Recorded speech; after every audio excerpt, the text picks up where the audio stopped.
சனி பகவானோட வீட்டில் சூரியனோடைய தசா நடக்கும்போது ரொம்ப கவனம் வேணும். இப்போது மகரத்துக்கும் கும்பத்துக்கும் கண்டிப்பாக கவனம் வேணும். ஏன்னா அது சனி பகவானை வீடு. மகர வீட்டில் சந்திர தசை நடக்கும்போது ஒரு மனுஷனை பைத்தியம் பிடிக்காத அளவுக்கு கொண்டு வந்துடும்.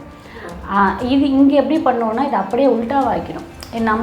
நம்ம அடுத்தவங்களை பைத்தியம் பிடிக்காத அளவுக்கு கொண்டு போயிடும். இந்த மகர ராசியிலிருந்து சூரிய தசை நடக்கும்போது 6 வருடம் ரொம்ப கவனமாக தான் செயல்பாடு பண்ணணும். எதுக்கு பெனிஃபிட்டாக இருக்கும்னு பார்த்தீங்கன்னா, இன்கேஸ் அங்கேயே சூரியனோட புதன் சேர்ந்திருக்காரு. இந்த மகர ராசி என்பவர்களுக்கு சூரிய திசை நடக்குது அப்படின்னா என்ன மாதிரியான பலன்கள் கொடுப்பார்? மகர ராசிக்கு சூரிய தசை நடக்குதுன்னா ரொம்ப கவனம் வேணும். நான் மேஷத்தில் உச்சமாக இருக்கும்போது நல்லா இருக்கும்னு சொன்னேன். கடகத்தில் இருக்கும்போது ஓரளவுக்கு நல்லா இருக்கும். சிம்மத்தில் ஆட்சி வீடு நல்லா இருக்கும்.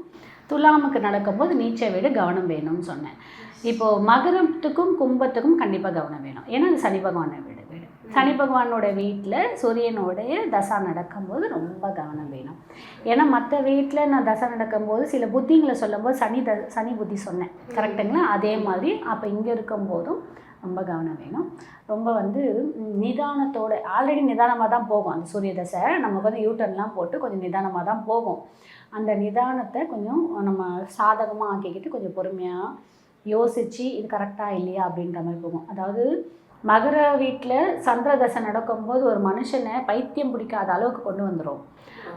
இது இங்கே எப்படி பண்ணுவோன்னா இது அப்படியே உல்ட்டாவாக்கிடும். நம்ம அடுத்தவங்களை பைத்தியம் பிடிக்கிற அளவுக்கு கொண்டு போயிடும். கொஞ்சம் ரொம்ப ஒரு மாதிரி இழுபறியாக நச்சு பிடிச்ச மாதிரி இருக்கும். பட் எல்லாருக்குமே அப்படி இருக்குமானா எல்லாருக்குமே இருக்காது. அந்த சூரியன் அவங்கவுங்களுக்கு எங்கே இருக்காருன்னு பொறுத்து, அந்த வீட்டை பொறுத்து அவங்க என்ன நட்சத்திரத்தில் இருக்கு. ஏன்னா அந்த வீட்டில் 3 நட்சத்திரம் இருக்குது. ஸோ செவ்வாயுடைய நட்சத்திரத்தில் இருக்கும் ரொம்ப வேகமாக கோவம், பொறுப்பு இதெல்லாமே ஜாஸ்தியாக இருக்கும். பொறுப்புகளும் ரொம்ப ஜாஸ்தி வரும். இதே சந்திரனோட வீட்டில் சூரியன் இருக்காருன்னும் போது சில டைமு நமக்கு ஒரு மாதிரி நல்லது போகிற மாதிரியும் இருக்கும், ஒரு எல்லாமே இழுத்து போகிற மாதிரியும் இருக்கும். ஸோ கொஞ்சம் பொறுமையாக தான் இந்த மகர ராசியிலிருந்து சூரிய தசை நடக்கும்போது 6 வருடம் ரொம்ப கவனமாக தான் செயல்பாடு பண்ணணும். இது என்ன எதுக்கு பெனிஃபிட்டாக இருக்கும்னு பார்த்தீங்கன்னா, இன்கேஸ் அங்கேயே சூரியனோட புதன் சேர்ந்திருக்காரு, சூரியனோட செவ்வாய் சேர்ந்திருக்காருன்னா சூப்பராக இருக்கும். ஓகே. அப்போ தான் என்ன பண்ணுவாங்க அப்படின்னா, அரசாங்கத்தில் நல்ல ஒரு நிலைமைக்கும் ப்ளஸ் இங்கே மகரத்தில் ஏன் கொஞ்சம் யோசிச்சு பண்ணணும்னு சொன்னால், பக்கத்து வீட்டிலலாம் பிரச்சனை வரும். நமக்கு பக்கத்து வீட்டு பிரச்சனை வரும். நீ யாருன்னு தெரியுமா, நான் யாருன்னு தெரியுமான்னு சொல்லிட்டு சின்ன வாய் தகராறு பெருசாக போய் போலீஸ் ஸ்டேஷன்லாம் போகிறோம் பார்த்தீங்கன்னா, அந்த மாதிரி பிரச்சனைலாம் இழுத்து விடும். ஒரு மன நிம்மதி கொடுக்காம ஒரு சின்ன நச்சு எதாவது கொடுத்துட்டு இருக்காமல் இருக்கும். அதனால கவனத்துடன் செயல்பாடு பண்ணணும். இதுவே சூரியன் செவ்வாய் அங்கே இணைந்து இருந்தாருன்னு வச்சுக்கோங்க, அந்த கண்ட்ரோல் ஃபுல்லாக செவ்வாய் எடுத்துப்பார். சூரியனோட கண்ட்ரோலையும் ஃபுல்லாக செவ்வாய் எடுத்துக்கிட்டு, அப்போ செவ்வாய் என்ன பண்ணுவாருன்னா, அவர் நல்ல இடத்துல தானே உட்காந்துருக்கார், தொழிலை சூப்பராக கொடுத்துருவார். தொழிலில் ஒரு நல்ல ஒரு இடத்துக்கு போகிறது, அவங்க போகிற வரைக்கும் தான் கொஞ்சம் ஸ்ட்ரகிளிங்காக இருக்கும். அவங்க போயிட்டு கொஞ்சம் தூரம் ஒரு 2-3 புத்தி கடக்க ஆரம்பித்ததுக்கப்புறம் அவங்களெல்லாம் கண்ட்ரோலே பண்ண முடியாது. அவ்வளோ நல்ல ஒரு அந்த விஷயத்தை ரொம்ப அப்சர்வ் பண்ணி ஆசையாக ரொம்ப வெறி கொண்டு செய்வாங்க பார்த்தீங்களா. அப்போ என்ன பண்ணுவாங்க, அடுத்தடுத்து பார்த்திங்கன்னா ஒரு 6 மாதம், ஒரு 10 மாதம், 12 மாதத்துலேயே இன்னொரு இடத்துல பிரான்ச்சஸ் போடுறதோ, இல்லை ஆஃபீஸ் ஓப்பன் பண்ணுறதோ, இன்னொரு பிளான்ட் போடுறதோ, அந்த மாதிரிலாம் பண்ணுறாங்க பார்த்தீங்களா.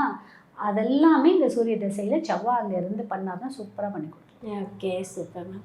ஸோ இப்போ மகர ராசி என்பவர்களுக்கு சூரிய திசை நடக்குதுன்னா எந்த கோவிலில் போய் வழிபாடு பண்ணிட்டு வரலாம்? இவங்க திருவண்ணாமலை தான். திருவண்ணாமலைக்கு நீங்கள் ஞாயிற்றுக்கிழமையிலையோ இல்லை சனிக்கிழமையிலையோ முடிஞ்சால் மாதத்துக்கு ஒரு முறையாக கிரிவலம் போயிட்டு வந்துடுங்க. போயிட்டு வந்துட்டிங்கன்னா கண்டிப்பாக அடுத்தடுத்து உங்களுக்கு ஒரு நல்ல வெற்றியை பார்க்கலாம். இல்லை என்னால் அவ்வளோ தூரம் போக முடியலன்றவங்க சென்னையிலே அண்ணாமலையார் கோவில் இருக்குது. ஞாயிற்றுக்கிழமை போயிட்டு வந்து கண்டிப்பாக ஒரு நல்ல மாற்றம் கிடைக்கும்.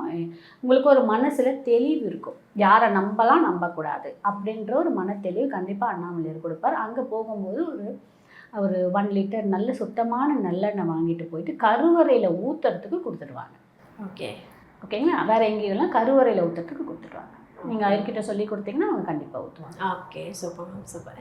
அது மகர ராசி என்பவர்களுக்கு சூரிய திசை நடக்குதுன்னா என்ன மாதிரியான விஷயங்கள் நடக்கணும் அப்படின்னு சொல்லிட்டு ஒரு அற்புதமான பலன் கொடுத்துருக்கீங்க. Thank you so much. சூரிய திசை ஒவ்வொரு ராசிக்குமே ஒவ்வொரு விதமான பலன்களை கொடுக்கும். நீங்கள் கேட்ட மாதிரி சூரியன் உச்சமாக இருந்தால் ஒரு மாதிரி பலன் இருக்கும், நீச்சமாக இருந்தால் ஒரு மாதிரி பலன் இருக்கும், ஆட்சி வீடாக இருந்தால் ஒரு மாதிரி பலன் இருக்கும். பட் பொதுவாகவே சூரிய திசை கெடுதல் தான் பண்ணுவார்லாம் கிடையாது. சூரிய திசையில் ஒருத்தர்லாம் பதவியை பிடிச்சதெல்லாம் வந்து நிறைய விஷயம்லாம் நடந்திருக்கு.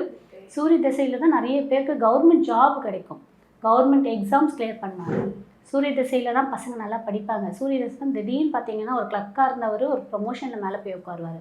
நீங்கள் சொன்ன மாதிரி சூரியன் வந்து கெடுதல் மட்டும் பண்ணுவாருன்னு கிடையாது. சூரியன் அவங்களோட ஜாதகத்தில் எந்த மாதிரி இருக்கார், சுபராவோ அசுபராவோ, இல்லை யாருடைய பார்வையில் இருக்கார், இல்லை யாரோட சேர்ந்து இருக்கார், இல்லை யாருடைய நட்சத்திர கால் வாங்கியிருக்கார், எத்தனாவது வீட்டில் இருக்கார் அவர், அந்த மாதிரியெல்லாம் பார்த்து தான் நம்மளுடைய குணாதிசயங்களில் அவர் அந்த திசையில் நல்லது கொடுப்பாரா கொடுக்க மாட்டாரான்றது தெரியும். ஓகேங்களா? அதுலேயுமே சிலரோட நட்சத்திரத்தில் உட்காந்துருக்காருன்னா கூட அந்த அவர் எத்தனாவது பாதத்தில் உட்காந்துருக்காரு பொறுத்து அது நடக்குமா நடக்காதான்றதையும் நம்ம கால்குலேட் பண்ணிக்கலாம்.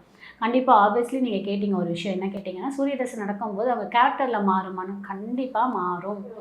கண்டிப்பாக கேரக்டரைஸும் மாறும், அவங்களோட ஃபிசிக்கல் அப்பியரன்ஸும் கண்டிப்பாக மாறும். ஒரு டைம் பார்த்தீங்கன்னா முன்னாடி ஒரு பர்டிகுலர் திசை பற்றிலலாம் ஒரு மாதிரி இருந்தவங்க சில திசை மாறும்போது கண்டிப்பாக சேஞ்ச் ஒரு ஆகிறதுக்கு வாய்ப்பு இருக்குது. அதில் பர்டிகுலராக பார்த்தீங்கன்னா இந்த ராகு திசையில் ஒருத்தவங்க ஐடென்டிட்டியே மாற்றினாங்கன்னா அவங்க லைஃப் செம்ம சக்ஸஸ் ஆகிடுவாங்க.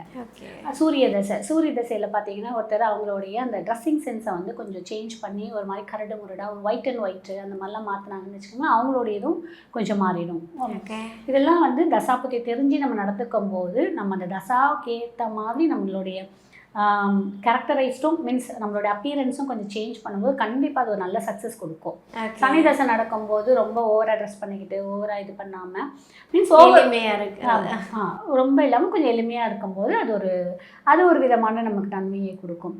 அதே மாதிரி பார்த்திங்கன்னா இந்த சுக்கிரதசையில் ஆட்டோமேட்டிக்காக ஒருத்தர் சுக்கிரதசை நடக்குது அப்படின்னாலே நீங்கள் என்ன தான் பண்ணாலும் அவங்க ஒரு 100 ரூபா ட்ரெஸ்ஸை கூட பார்த்து அழகாக எடுக்கிற மாதிரியும் ஒரு கலர்ஃபுல்லாக எடுக்கிற மாதிரியும் எல்லாத்துக்குமே இம்பார்ட்டன்ஸ் கொடுப்பாங்க. ஒன்லி ஃபார் நாட் ட்ரெஸ்ஸிங், ஃபுட்டில் இருந்து அந்த மாதிரி ஒவ்வொரு தசைக்கும் ஒரு குணாதிசயம் இருந்தே தீருது. அதில் சூரிய தசை என்ன பண்ணும், நல்ல இடத்துல நின்று தசையை நடத்துதுன்னு வச்சுக்கோங்களேன். இவங்க எதிரே பார்த்துருக்க மாட்டாங்க, திடீர்னு பெரிய மனிதர்களோட நட்பு கிடைக்கும், திடீர்னு அரசாங்க சார்ந்த உதவிகள் கிடைக்கும், திடீர்னு நம்ம இருப்போம், திடீர்னு நம்ம வீட்டு பக்கத்தில் யாராவது ஒரு பெரிய மனிதர்கள் வந்து வர்றதுக்கான வாய்ப்பு இருக்குது. நட்பு மட்டும் கிடையாது, நிறைய விஷயங்கள் நடக்கிறதுக்கான நிறைய வாய்ப்புகள் இருக்குது. அதாவது இப்போது நம்ம வந்து பார்க்க போகிறது என்னென்னு பார்த்தீங்கன்னா இந்த சூரிய தசையோடைய சூரியன் எங்கெல்லாம் இருந்தால் நல்லா இருக்கும், முதல்ல அவர் எந்தெந்த நட்சத்திரத்துக்கான ஓனரு, அவர் எந்த வீட்டுக்கான ஆட்சி, அந்த உச்சத்தை நீச்சத்தை நம்ம பார்த்துட்டு அதுக்கப்புறம் தனித்தனி ராசிக்கு போயிடலாம். Okay, super. சூரியனுக்கு 3 நட்சத்திரம் இருக்குது. கார்த்திகை, உத்திரம், உத்திராடம். இந்த 3 நட்சத்திரம் பார்த்திங்கன்னா முதல் ராசியான மேஷத்துலேயும் இருக்குது. 5வது ராசியான நான் சொல்கிறது சக்கரத்துக்கு காலபுருஷ தத்துவம் பிரகாரம் மேஷ வீடு முதல் வீடில் அந்த வீட்டில் இருக்கக்கூடிய கார்த்திகையிலையும் சூரியனோட நட்சத்திரம் இருக்குது. 5ஆம் வீடு பூர்வ புண்ணியம் சொல்கிற இடத்துலையும் சூரியனோட நட்சத்திரம் உத்திரம் இருக்குது. அதற்கப்புறம் 9ஆம் வீடு தனுசு காலபுருஷத்தோட 9ஆம் வீடு, அந்த வீட்லேயுமே உத்திராடம்னு சொல்லக்கூடிய சூரியனோட நட்சத்திரம். பார்த்திங்கன்னா நமக்கு 1, 5, 9ன்றதே ஒரு பாக்கியஸ்தானம். இன்னும் நிறைய விஷயத்த நம்ம பேசலாம். சிலர் வந்து பார்த்திங்கன்னா இந்த 1, 5, 9 நிறைய கிரகம் இருந்து தசா நடத்துச்சுனாலும் அது ஒரு விதமாக சூப்பராக இருக்கும். 4, 6, 8, 12 இருந்து தசா நடத்தும்போது அது ஒரு விதமான ஒரு இது இருக்கும், திடீர் அதிர்ஷ்டம். அது மாதிரி ஒவ்வொரு நம்ம டாபிக் எடுத்து பேசலாம். அந்த மாதிரி கண்டிப்பாக.